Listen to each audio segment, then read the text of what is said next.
예, 2022년 1월 11일 음력으로 12월 9일 화요일인데요. 예, 오늘은 어, 우리가 지금 현재 코로나19 이후에 2년 동안의 코로나19 이후에 지금 20대 대통령 그 후보를 뽑고 대통령을 뽑고 있는 시간들이죠. 그래서 특히 앞으로의 미래의 그 지도자가 매우 중요한데, 여기에 대해서 그동안에 우리가 정치사가 어떻게 흘러왔는지 조금 비평을 겸해서 또 비판을 하고자 하며, 또 더불어서 우리가 몰랐던 부분들을 한번 파악해보는 그런 시간을 갖도록 해보겠습니다. 그래서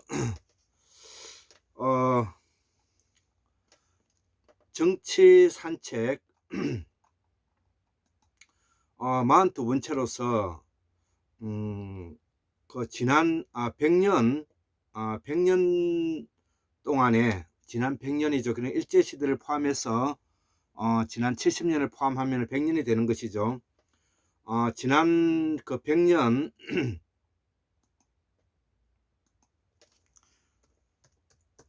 지난 100년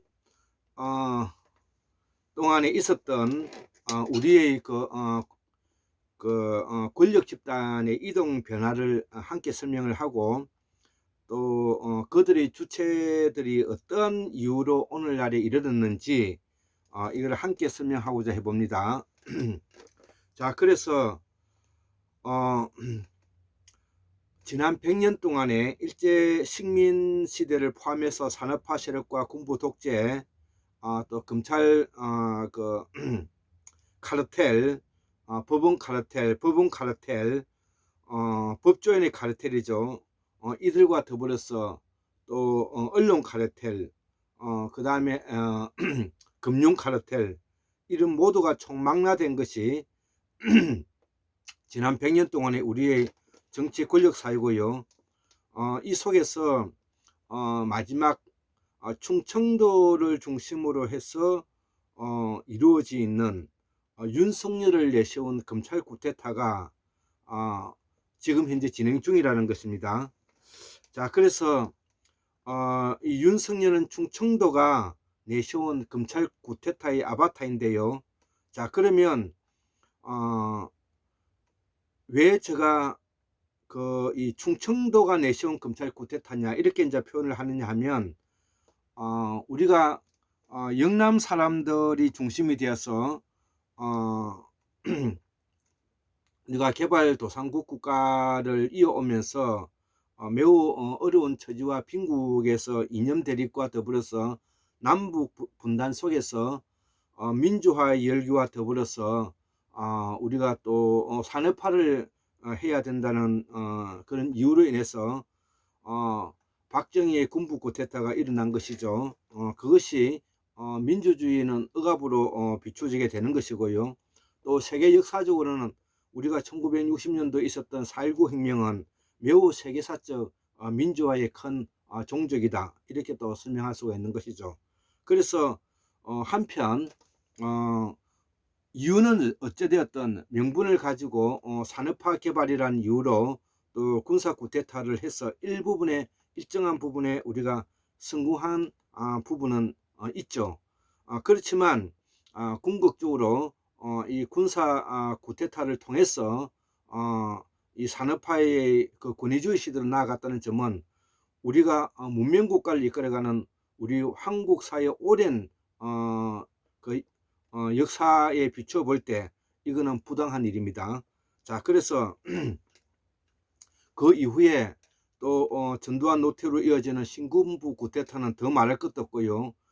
이때는 신군부들이 무리수를 두어서 그 자국의 국민을 죽이는 일까지 일어난 대참사가 일어났던 비극이 있었습니다. 자, 그리고 호남은 여기에 저항하고, 호남은 김대중 선생을 중심으로 해서 뜻있는 그 토 세력들과 더불어서 열심히 싸웠죠. 그리고 김대중 대통령은 김종필 선생과 손을 잡고 뭐냐면은 자민련과 손을 잡고 권력을 정지했습니다. 자, 그래서 이 김대중 선생은 또 민주화의 한 큰 어른으로서 우리가 높이 평가할 부분이 있는 것이고요. 또 민주화의 큰 종적을 남겼으면서도 또 민주화의 내부 갈등과 민주화의 권력 투쟁으로 해서 김영삼 대통령은 한나라당에 뛰어들었던 것이죠. 이런 여러 가지 굴곡이 우리 현대사를 이어오면서 있었던 일들이죠.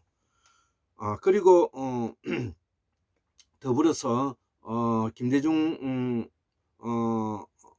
대통령은 후계 자정 역할을 했던 노무현 대통령이 있었고요. 노사모가 큰 역할을 했던 것이죠. 예, 그래서 그 속에서 우리가 깨어있는 신명과 조직된 힘, 행동하는 양심들이 오늘날 우리 한국 사회를 이끌어가는 그 중심 정신이고 마음이 되었던 것입니다.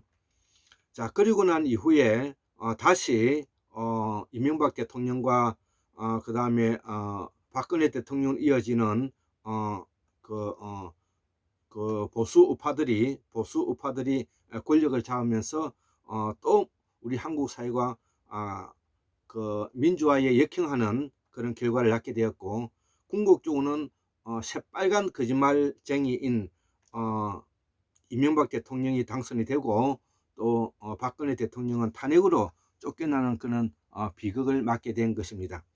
그리고 문재인 정부가 들어서서 지금 코로나 그 19를 통해서 세계 방역의 모범이 되기도 하고, 또 지금 2년 동안에 우리가 이런 그 국가 방역에 총집결해서 모든 힘을 역량을 지금 현재 투여하고 있는 이 시점이면서 지금까지 오고 있는 것입니다. 자, 그래서 이러한 것들이 우리의 지난 그 현대사를 이어오는 우리들의 이야기인데요.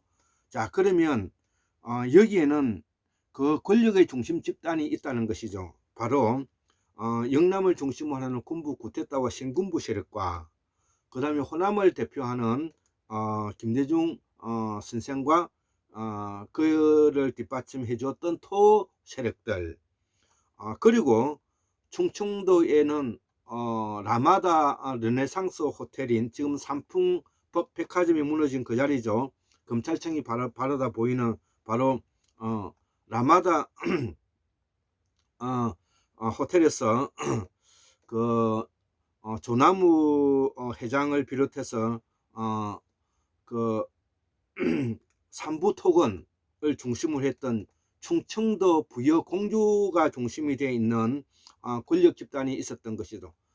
그래서 이 라마다 르네상스 호텔에서 배출한 그 여자가 바로 김건희고요.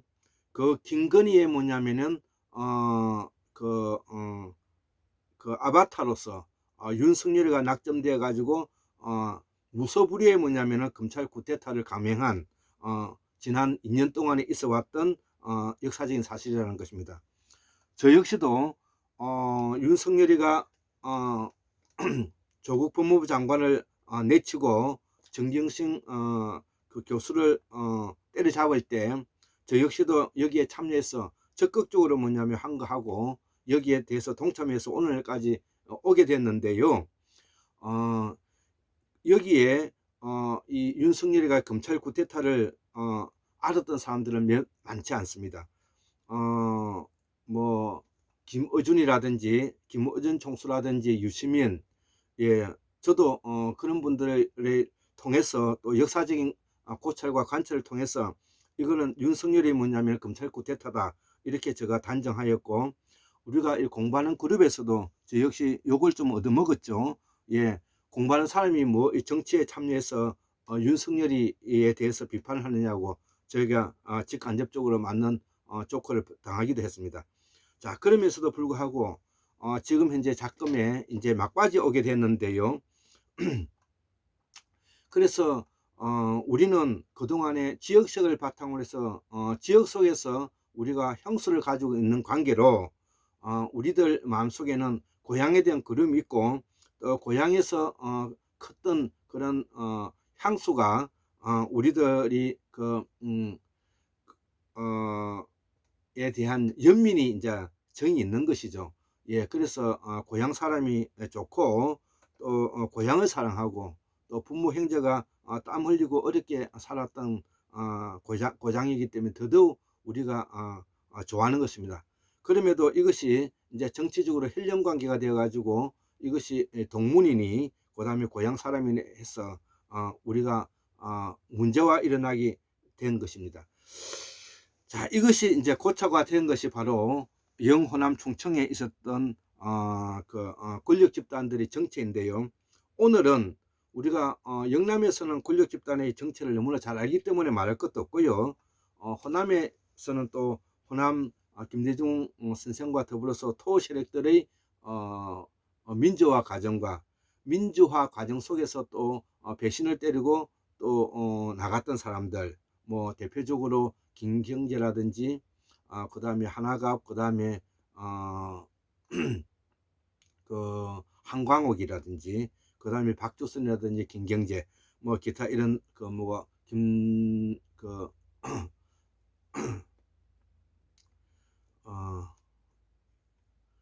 김동열, 예, 하여튼 이런 분들이죠. 예. 김동철, 예, 김동철이죠. 자, 그래서 그러면 오늘은 제가 중심으로 이야기하고 싶었던 그 부분들은 충청도의 권력 집단을 제가 설명하고자 하는 것입니다. 그래서 이 충청도에는 서울법대 출신인 그 라마다 르네상스 호텔의 실질적 주인이면서 또 삼부토건의 회장이었고, 또 부여공주 출신인 조나무기 중심이 되어서 그 밑에 있는 충청도를 중심으로 하는 많은 세력들, 정운찬이라든지 윤석열이라든지 양재택이라든지 기타 그 다음에 웅진 코웨이에 뭐냐면 윤석금이라든지, 그 다음에 학계에서는 윤기중이라든지 이런 사람을 중심으로서 권력 집단이 형성된 것이 바로 이것이 라마다 르네상스의 호텔에서 있었던 조나무의 패밀리다. 그 패밀리의 대리자가 누구냐? 윤석열이다. 윤석열이가 검찰이기 때문에 검찰 쿠데타를 감행할 수 있었던 것도 여기에 기인하는 것이다. 이 속에 바로 김건희가 중매정이처럼 붙어 있는 것입니다.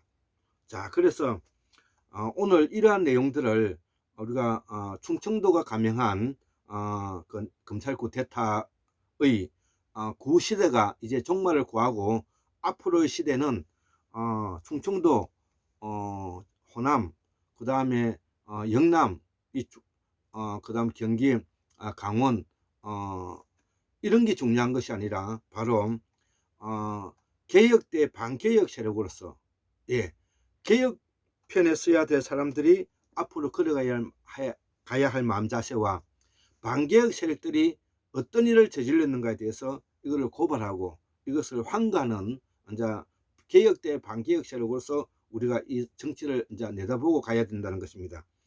우리가 개혁 세력으로 말하는 진보 민주 계열에서도 바로 반개혁 세력이 있죠.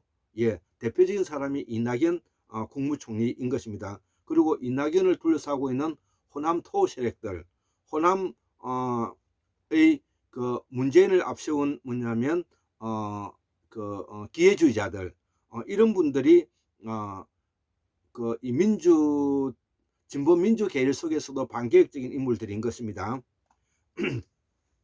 자, 이것을 제가 분명히 말씀드리는 것은 이제는 민주당이든 그 다음에 국민의힘이든 충청도든 경상도든 전라도든 우리는 무엇이 옳고 그르고 무엇이 뭐냐면은 정의롭고 공정한 사회를 갈 것인가에 대한 기준점이 중심이 된다는 것을. 그래서 제가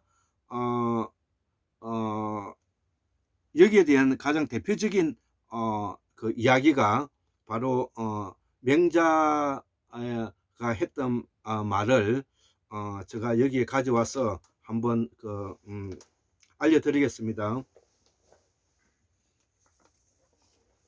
예, 예, 이 책은 도남문명 출판사에서 공우 강산 박사님께서 저에게 예전에 주셨던 책인데, 물론 저는 이 책값을 지불을 했습니다. 예, 그래서 이 제목이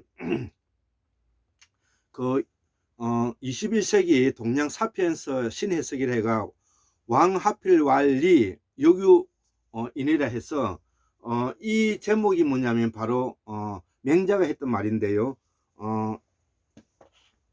이 이야기의 핵심은 뭐냐면은, 어찌하여 왕께서는 이익을 논하고 이익을 앞세우고 의를 저버리십니까? 인의를 저버리십니까? 이런 뜻이죠. 자, 그래서 우리 사회가 이제는 그동안에 이익을 쫓아서 100년 동안의 돈과 출세를 위해서 걸어왔던 시대라는 것이죠. 자, 이제는 돈과 출세를 걸어왔던 시대에 많은 문제점을 안고, 그 문제점을 뭐냐면 우리가 개혁하기 위해서 개혁 대 반개혁 시행으로 나누어지는데요. 그래서 우리는 인의를 논할 수 있는 이제 시대로 우리는 가야 된다. 이런 내용이고요. 이 원전에 대한 내용을 좀 더 읽어 보면, 맹자 대왈, 왕 하필 왈리 여규인의 이의 구위후의 이선린 불탈불렴 미유인 이유기친자야 미유의 이후기군자야. 이게 맹자 양해왕 편에서 나오는 말인데요. 요를 번역해 보면, 맹자께서 대답하시기를 왕께서는 어째서 꼭 이익을 말씀하십니까? 역시 인의가 있을 따름입니다. 만일 의를 뒤로 하고 이를 먼저 하면 빼앗지 않고는 만족하지 않을 것입니다. 어질면서 그 어버이를 버리는 일이 있지 않으며 의로우면서 그 임금을 뒤로 하는 이는 있지 않습니다. 라고 하였습니다. 자, 여기에서도 우리가 알 수 있다시피 지난 100년 동안은 바로 이익을 위해서 빼앗는 시대였다는 것이요, 출세를 위해서 명예를 더럽히는 시대였다는 것입니다. 그리하여 그 이익과 명예를 위해서 제가 표현하기를 돈을 벌고 출세시키는 데 바빴던 세월이었다, 이렇게 이제 일을 하는 것이고요. 자, 이것을 위해서 뭐냐면 실력을 내세우고, 실력이 뭐냐면 중심이 된 사회가 바로 뭐냐면은 서울대학교를 대변하는 시대. 그래서 너 자식 돈 많이 벌었느냐, 너 자식 서울대학교 나왔느냐 말이 바로 이 말과 관계되는 것이고요. 제가 또 그 유님에서 우리 공부를 하고 하는 부분들이, 우리가 인성은 하루아침에 갖춰지지 않지만, 인성은 하루아침에 이루어지지 않지만 실력은 조금 더 노력하면은 같아질 수 있다는 것입니다. 예, 그래서 우리가 이 공부를 하고 학문을 하는 이유는 인성을 바로 배우고 인의를 지켜서 우리의 한국인으로서의 선남 선녀로서의 선비와 선녀가 되고, 그 선비와 선녀가 되는 실천궁형으로서 보살 행위를 하고 보살의 삶을 가지는 것이다. 그래서 그 보살의 삶은 보디사트바로서 본래 그렇게 태어난 대로 살아가는 모습으로서 궁극적으로 근본적인 삶을 살아가는 것을 우리가 보살행위다, 이렇게 이제 결론 낼 수가 있다는 것이죠. 예. 자, 그래서 제가 몇 자 적었던 내용을 한번 읽어 보겠습니다. 왕 하필 왈리 여규인의라. 이제 우리는 이거를 따라야 할 때다. 그동안 이들이 득세할 수 있었던 것은, 즉 아까 말서 이익을 쫓아서 출세를 위해서 쫓을 수 있었던 것은 딱 하나, 그것이 한국이 분단되었기 때문이다. 예, 우리가 한국이 분단되었기 때문에 이런 일이 벌어질 수 있었다는 것이죠. 자, 한국의 분단의 책임은 우리 모두에게 있다는 것이죠. 예, 우리 한국의 분단은 누구에게 있는 것이 아니라 우리 모두에게 있다. 이것이 저희 생각이고요. 그 중심에는 조선시대 후기의 위정자들의 책임이 가장 크겠죠. 그 당시에 조선 후기에 위정자들이 국가관이나 세계관이나 그 다음에 시대 조류를 잘못 읽음으로써 한국 국민들을 구렁텅이로 몰아내고 나라가 궁극적으로 빼앗기는 비극을 맞이했다는 것입니다. 자, 그래서 그때 그 책임을 지었던 사람들이 누구냐? 대표적으로 고종이죠. 고종. 그 다음에 흥선대원군. 그 다음에 서인 계열의 노령과 쇄도 정치가 집단들이라는 것이죠. 쇄도 정치가들은 여흥민씨, 그 다음에 풍량조씨, 안동김씨, 이들이 쇄도 정치 집단이지 않습니까? 자, 우리는 이것을 어느 한 집안들을 우리가 비난하기 위해서 하는 말이 아닙니다. 우리는 공은 공대로, 과는 과대로, 예, 잘못된 것은 잘못된 것대로, 고칠 것은 고칠 것대로 우리가 지적하면서 우리 한국 사회가 걸어가야 된다. 자, 그렇게 생각하고요. 그래서 대표적으로 책임질 집단은 바로 고종과 서인 계열의 노령과 쇄도 정치 집단이다. 이렇게 저는 산분하고 있고요. 특히 안동김씨, 풍량조씨, 여흥민씨들이다. 이들에 의해서 한국사회의 국혼이 끊어진 일이 그렇다.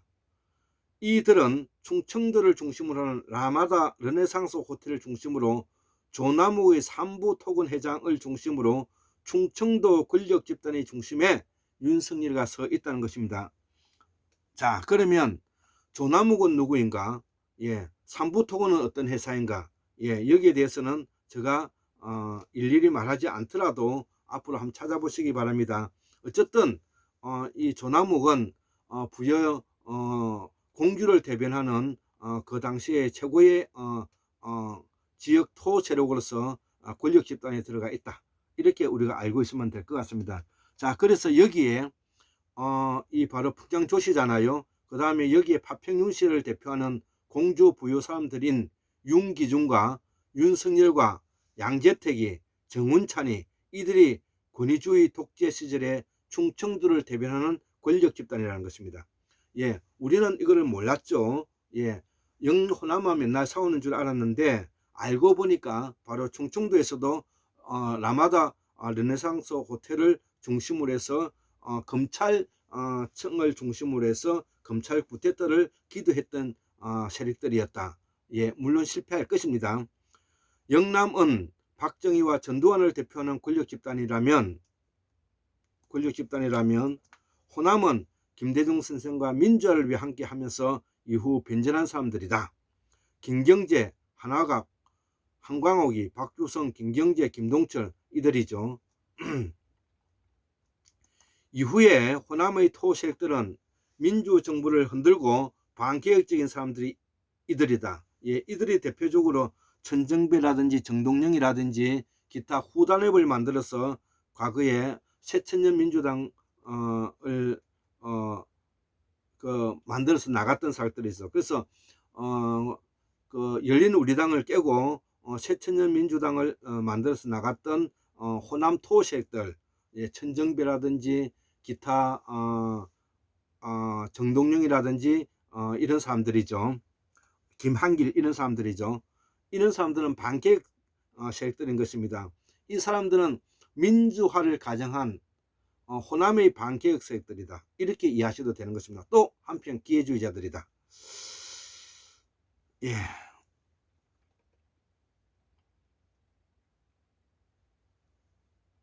예, 그래서 자, 그 중에서도 또 이 호남 중에서도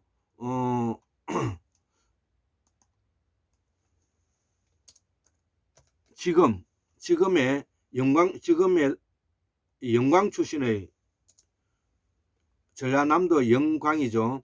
영광 굴비 있는 영광 출신의 이낙연 국무총리가 이들과 궤를 같이 하는 분으로 나는 평가한다는 것입니다.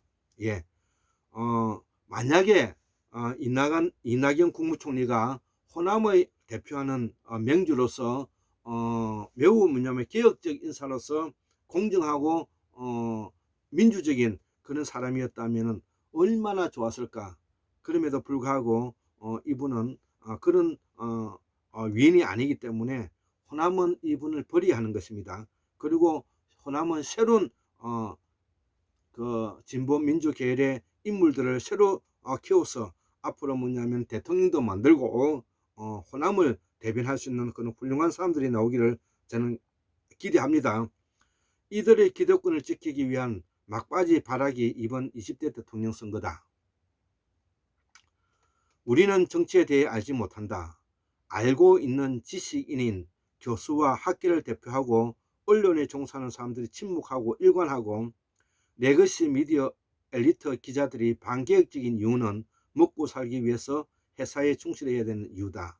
예, 이 말은 무엇이냐 하면은 우리가 지금 현재 대학교에서 명색이 박사 교수라고 하는 자들, 그리고 언론에 종사하면서 지식인들, 그리고 공부를 좀 하고 학문을 한다고 하는 글 꽤나 좀 읽고 있는 사람들이 행동 양식과 모습에서 비열함을 우리는 알 수가 있다는 것입니다. 지금 현재 교수들이 우리 사회가 얼마나 잘못되어 부분이 있음에도 불구하고 어느 누구 하나 여기에 대해서 뭐냐면 반기를 들고 나오지 않는 이유는 그들 또한 기득권 속에서 그동안에 호화호식했던 자들이다. 그리고 레거시 미디어에 있는 조중동을 비롯해서 여기에 있는 엘리트 기자들은 자기들이 먹고 살기 위해서는 회사말을 들어야만 되는 속에서 자기 양심을 팔아야 되는 기자들의 책무를 다하지 못하는 안타까움을 가지고 있다. 예, 이것이 뭐냐면 현재 우리의 모습이라는 것이죠. 자, 그렇게 되면은 자녀들이 혼란에 빠지게 되고요. 그 혼란에 빠지게 되면은 그 집안이 망하게 되는 것입니다. 기자 양반들도 비롯해서 교수님들도 하루빨리 뭐냐면 양심 고백하시고요. 떳떳하고 정의로운 사회에 동참해 주시기 바랍니다. 비굴하게 살지 않기를 바랍니다.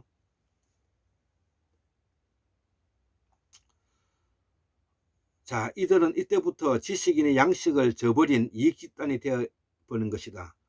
이제 이들의 화려한 아방궁이 끝나가고 있다. 그 대표적인 사람이 바로 정용진 뭐냐면은 CJ 지금 현재 대표를 하고 있는 사람이 일으킨 일베들이 놀이를 하고 있는 멸치와 콩나물을 뭐 사가지고 멸공이라고 하는 인정사설 뭐냐면 올리는 이따위 뭐냐면은 추악한 모습을 우리가 상층부에 있다고 말하는 자들의 행동 양식을 지금 현재 우리가 보고 있는 것입니다. 이들이 이익집단의 최고 상층부의 실력과 최고 상층부의 권력이 붕괴하고 있는 과정이라고 저는 평가하고 있다는 것이죠.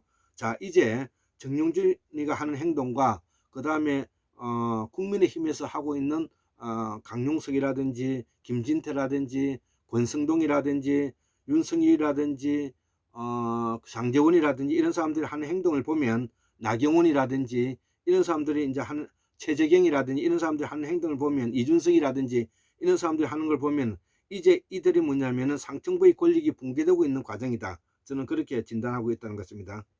자, 그래서 그동안 이들이 그룹을 형성했던 그룹이 한 3-4가지가 있는데요. 첫 번째는 조선 후기의 서인계열의 노론의 후손들이 여기에 참여했고요.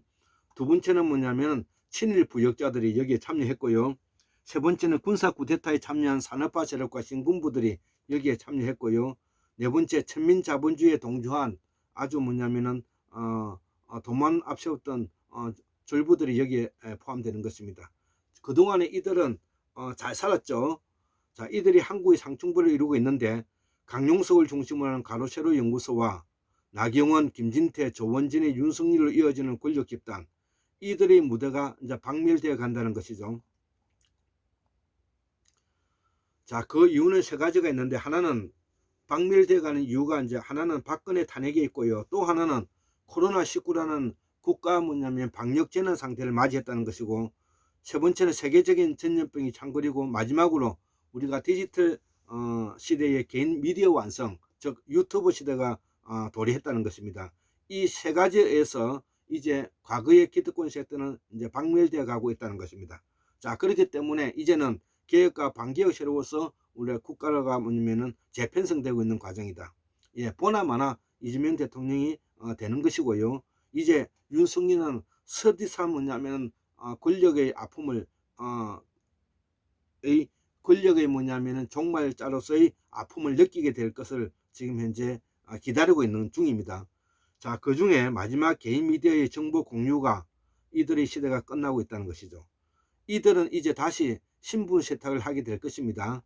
예, 그들 지금부터 새로운 사람 민주화 세력이 중심에 서게 될 것이다. 그 중심에 노무현, 문재인, 이재명이 그 역할을 하게 될 것이고, 그리고 양심적 지식인과 양심적 깨어있는 시민들이 그 중심이 된다고 생각하는 것입니다.